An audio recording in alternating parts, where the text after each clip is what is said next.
നമ്മൾ ഉണ്ടാക്കാൻ പോണത് ഒരു വെറൈറ്റി എനർജി ഡ്രിങ്ക് ആണ് മുട്ട സോഡ. ഈ ചൂടിന് കുട്ടികൾക്കും മുതിർന്നവർക്കും ഒരുപോലെ ഇഷ്ടപ്പെടുന്ന ആരോഗ്യപ്രദമായിട്ടുള്ള ഒരു ഡ്രിങ്ക് ആണിത്. ഇതിൽ നമ്മൾ മുട്ടയുടെ വെള്ളയാണ് ചേർക്കുന്നത്. എന്നാലും മുട്ടയുടെ ആ മണമോ ഒരു അരുചിയോ ഒന്നും ഉണ്ടാവില്ല. എന്നാൽ മുട്ടയുടെ ഗുണമുണ്ട് താനും. എളുപ്പത്തിൽ തയ്യാറാക്കാം.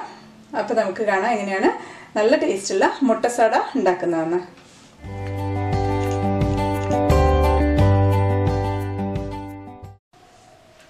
അപ്പോൾ മുട്ട സോഡ ഉണ്ടാക്കാനായിട്ട് ആവശ്യമുള്ള സാധനങ്ങളാണ്: മുട്ടയുടെ വെള്ള പുഴുങ്ങിയെടുത്തിട്ട് മുട്ടയുടെ വെള്ള മാത്രം മാറ്റി വെച്ചതാണ്.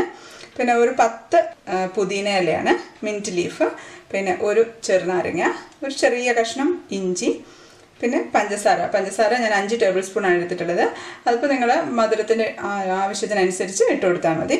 പിന്നെ നമുക്ക് വേണ്ടത് ഒരു കുപ്പി സോഡയാണ്. സോഡ ഇപ്പോൾ ഞാൻ ഒരു കുപ്പി മുഴുവൻ എടുക്കില്ല, 2 ഗ്ലാസ്സിലേക്ക് വേണ്ടിയിട്ടുള്ളതാണ് എടുക്കുന്നത്. ഒരു 400 ml ഒക്കെ മൊത്തം എടുക്കുകയുള്ളൂ. അപ്പോൾ നമുക്ക് മിക്സിയുടെ ജാറിലേക്ക് മുട്ടയുടെ വെള്ളം ഇട്ട് കൊടുക്കാം. ഒന്ന് മുറിച്ചിട്ട് കൊടുക്കുകയാണ്. പുതിന ഇല ഇട്ട് കൊടുക്കുകയാണ്. ഇഞ്ചി ഞാൻ ചതച്ചിട്ടുണ്ട്, ഒന്ന് ജസ്റ്റ് കുത്തി ചതച്ചതാണ്, അതും ഇട്ട് കൊടുക്കാം. പഞ്ചസാര 5 ടേബിൾ സ്പൂൺ, അത് നമുക്ക് ഇട്ട് കൊടുക്കാം. പിന്നെ നാരങ്ങ നീര് അത് ഒഴിച്ചു കൊടുക്കാം. നാരങ്ങ പിഴിഞ്ഞ് അതിൻ്റെ കുരുവൊക്കെ മാറ്റിയതാണ്. അത് നമുക്ക് പകുതി സോഡ ഒഴിച്ചു കൊടുക്കാം. ഒരു 200 ml വരെയൊക്കെ ഒഴിച്ചു കൊടുക്കാം. നല്ല തണുത്ത സോഡ ആയിരിക്കണേ. നമുക്ക് നന്നായിട്ടൊന്ന് അടിച്ചെടുക്കാം.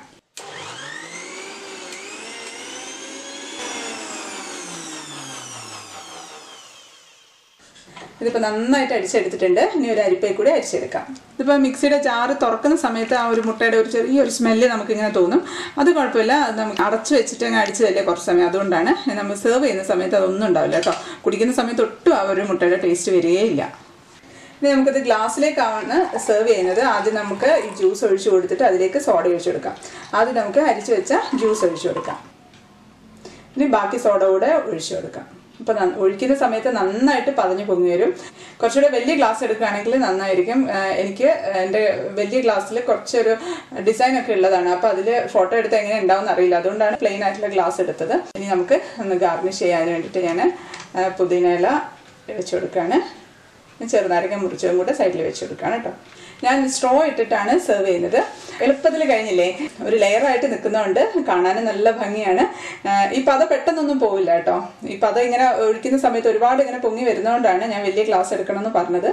അപ്പോൾ എല്ലാവരും ഉണ്ടാക്കി നോക്കുക. വീഡിയോ ഇഷ്ടപ്പെട്ടാൽ കമൻറ്റ് ചെയ്യുകയും ലൈക്ക് ചെയ്യുകയും ഒക്കെ ചെയ്യണേ. അപ്പോൾ അടുത്ത വീഡിയോയിൽ കാണാം. Till then stay happy, stay positive. By.